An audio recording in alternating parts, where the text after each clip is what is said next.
after Griffith's experiment, which proved that there is the transforming principle,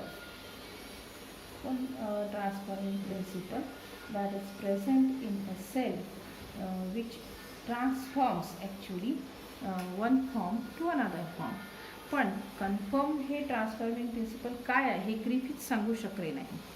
मग त्यानंतर 1944मध्ये 1944 जवळजवळ 10 वर्षापर्यंत 3 सायंटिस्टनी 10 years 3 scientist three scientist namely, त्यांचं पूर्ण नाव होतं Oswald T Avery and then Colin McLeod and then Maclean McCarthy असे तिघंजणं जे US मायक्रोबायोलॉजिस्ट होते यांनी युनिव्हर्सिटी एक रॉकफेलर युनिव्हर्सिटी इन न्यूयॉर्कची एक युनिव्हर्सिटी आहे रॉकफेलर, या युनिव्हर्सिटीमध्ये जवळजवळ 10 वर्षापर्यंत काही एक्सपेरिमेंट्स केले आणि या एक्सपेरिमेंटवरून हे प्रूव्ह केलं की हे transforming principle is nothing but the DNA and is rightly said to be the genetic material. DNA हे जेनेटिक मटेरियल आहे हे त्यांनी सिद्ध केलं. पण तरीसुद्धा त्यांच्या याला सगळ्यांनी, काही जणांनी मान्यता दिली पण काही बरेच सगळेच बायोलॉजिस्टनी ती मान्य केलं नाही. पण तरी हा एक्सपेरिमेंट पुन्हा एकदा जसा ग्रिफिथचा एक्सपेरिमेंट आहे तसं हाही एक्सपेरिमेंट त्याचं महत्त्व आहे. तर हा काय केलं त्यांनी ह्या एक्सपेरिमेंटमध्ये, ॲव्हेरी, मॅक्लेअर्ड आणि मॅककार्टी ह्या तिघांनी मिळून टेस्ट ट्यूब ॲसे केलेला आहे. टेस्ट ट्यूब ॲसे त्यासाठी त्यांनी ॲनिमलचा फारसा वापर न करता टेस्ट ट्यूबमध्येच त्यांनी ते रिझल्ट्स मिळवले. त्यासाठी त्यांनी जे काही याच्यामध्ये ग्रिफिथच्या एक्सपेरिमेंटमध्ये ट्रान्सफॉर्मिंग प्रिन्सिपल या एक्सपेरिमेंटमध्ये त्यांनी जे काही बॅक्टेरिया वापरले होते हे बॅक्टेरिया 2 स्ट्रेनचे होते. एक S स्ट्रेन होता आणि दुसरा R स्ट्रेन होता. R स्ट्रेन हे आपण बघितला. आता S स्ट्रेन जो आहे तो smooth for it is virulent, means it is poisonous, it causes pneumonia and also causes death. आणि R स्ट्रेन जो होता तो नॉन व्हायरलंट होता. असं काय आहे की जे हे नॉन व्हायरलंट R स्ट्रेनला S स्ट्रेनमध्ये कन्व्हर्ट करतं ते ग्रिफिथ सांगू शकले नाही. त्यांनी फक्त ट्रान्सफॉर्मिंग प्रिन्सिपल एवढं सांगितलं होतं. पण ते ट्रान्सफॉर्मिंग प्रिन्सिपल प्रोटीन आहे, DNA आहे, RNA आहे किंवा आणखीन कुठले एन्झाईम्स आहे हे सांगता आलं नाही. मग त्यासाठी त्यांनी जे ग्रिफिथनीच घेतलं होतं हीट किल्ड S स्ट्रेनचं सोल्युशन हे plus mixture of living R strain bacteria, म्हणजे हीट किल्ड S स्ट्रेनचे बॅक्टेरिया त्यांनी घेतले आणि लिव्हिंग R स्ट्रेनचे बॅक्टेरिया घेतले. आणि हे बॅक्टेरिया त्यांनी आता त्याचं जे मिक्सचर होतं ते 4 वेगवेगळ्या टेस्ट ट्यूबमध्ये 4 वेगवेगळे एक्सपेरिमेंट्स केले. ते टेस्ट ट्यूबमध्ये त्यांनी घेतले होते. 4 टेस्ट ट्यूब पाहू आपण आणि 4ला A, B, C आणि D असे 4. आता यामध्ये जे काही हे आहेत त्या सेलमध्ये असणारे जे काही प्रोटीन आहे किंवा RNA आहे, DNA आहे त्यांनी सेपरेट केले आणि ते 4 वेगवेगळ्या याच्यामध्ये टाकतात. आणि प्रत्येकामध्ये हे मटेरियल यूज केलं आहे. Heat killed strain S strain plus living R स्ट्रेनचं मिक्सचर, म्हणजे या ठिकाणी ते मिक्सचर आहे. मिक्सचर प्लस आता यातले फक्त काय घेतले, प्रोटीन. पहिल्या याच्यामध्ये फक्त प्रोटीन घेतले पहिल्या टेस्ट ट्यूबमध्ये.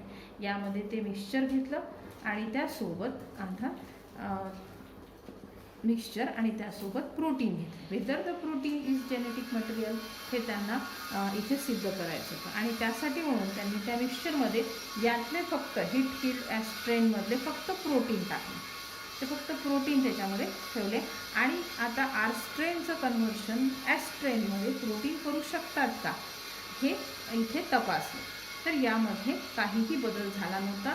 लिव्हिंग R स्ट्रेन जे होते, लिव्हिंग R स्ट्रेन आपण अशी काढू ज्याच्यावर ही त्याची वॉल जी आहे ती थोडी कॅप्सूल नसल्यामुळे, त्याच्यावर कुठल्याही प्रकारची कॅप्सूल नसल्यामुळे ते अशी रफ असते. R स्ट्रेनच राहिले यातले लिव्हिंगमध्ये.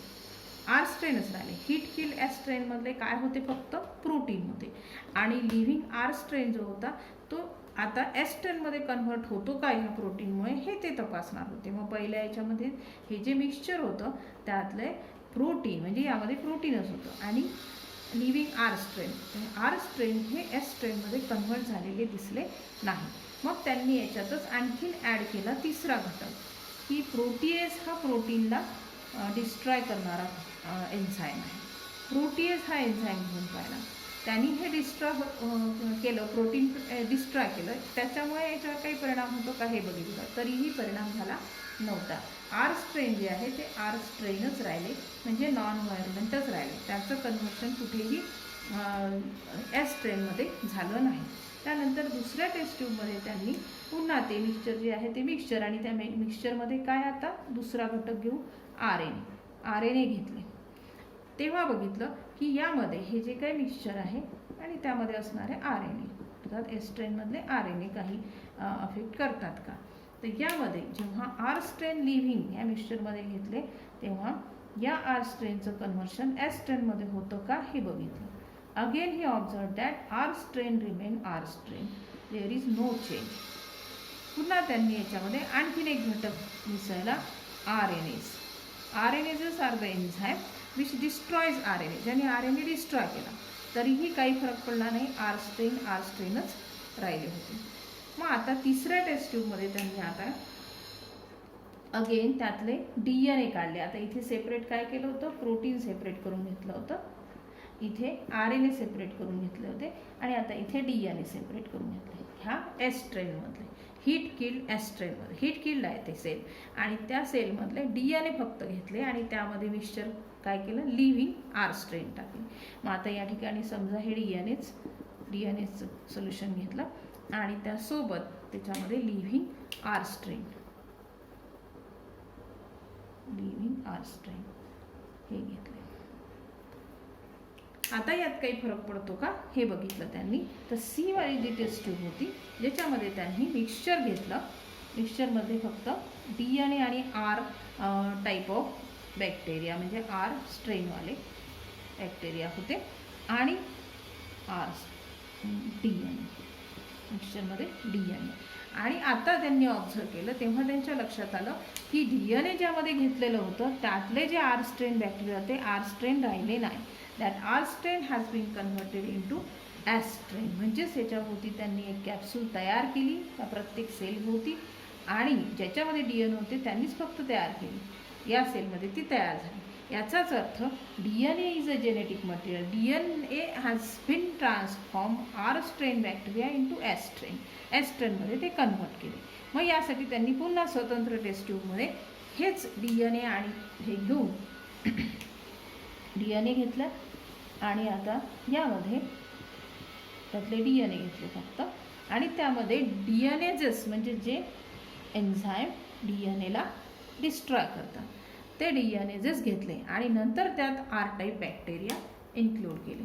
तर आर टाईप बॅक्टेरिया याच्यामध्ये इंट्रोड्यूस केल्यानंतर त्यांच्या लक्षात आलं की जर यात डी एन ए राहिले नाही, डी एन ए डिस्ट्रॉय केले एन्झाईमनी, ह्या एन्झाईमनी, तर आर टाईप बॅक्टेरिया आर टाईपच राहतात, हे आर स्ट्रेनचेच राहिले, ते एस स्ट्रेन झाले नाही. म्हणजेच इथे डी एन ए आवश्यक होता, डी एन ए असता तरच हे या ठिकाणी आर स्ट्रेनपासून एस स्ट्रेनमध्ये त्याचं कन्व्हर्शन झालं असतं. म्हणजे D N A is responsible to convert the R type of bacteria in to S type. एका स्ट्रेनमधून दुसऱ्या स्ट्रेनमध्ये त्याचं कन्व्हर्शन होणे म्हणजे हा एक जेनेटिक बदल आहे, आणि हा जेनेटिक बदल कोणामुळे झाला, डी एन एमुळे झाला होता, आणि त्यामुळे D N A is the genetic material हे त्यांनी सिद्ध केलं. D N A is the genetic material. परंतु हे मात्र सगळ्यांनी ॲक्सेप्ट केलं नाही. Not all biologists were accepted this theory, this experiment also, but some of them, काही बायोलॉजिस्टनी मात्र याला मान्यता दिली, पण सगळ्यांनी हे स्वीकारलं नाही. त्यामुळे पुन्हा एकदा हा एक्सपेरिमेंटसुद्धा पूर्णपणे स्वीकारला न गेल्यामुळे हे D N A is a genetic material हे सिद्ध करण्यासाठी आणखीन पुन्हा काही कालावधी जावा लागला, आणि मग त्यानंतर फायनली अल्फ्रेड हर्शे आणि मार्था चासे 1952मध्ये, पहा हे 1944चं वर्क आहे, याच्या आधी 1928मध्ये ट्रान्सफॉर्मिंग प्रिन्सिपल ग्रिफिथनी दिलं होतं. खूप वर्ष जावी लागली आणि त्यानंतर 52मध्ये जो एक्सपेरिमेंट झालेला आहे तो आहे हर्शेचे असे एक्सपेरिमेंट जे have experimentally proved, completely proved that DNA is only the genetic material and not the protein and the RNAs and others enzymes etcetera. तर तो एक्सपेरिमेंट आपण नेक्स्ट व्हिडिओमध्ये पाहू.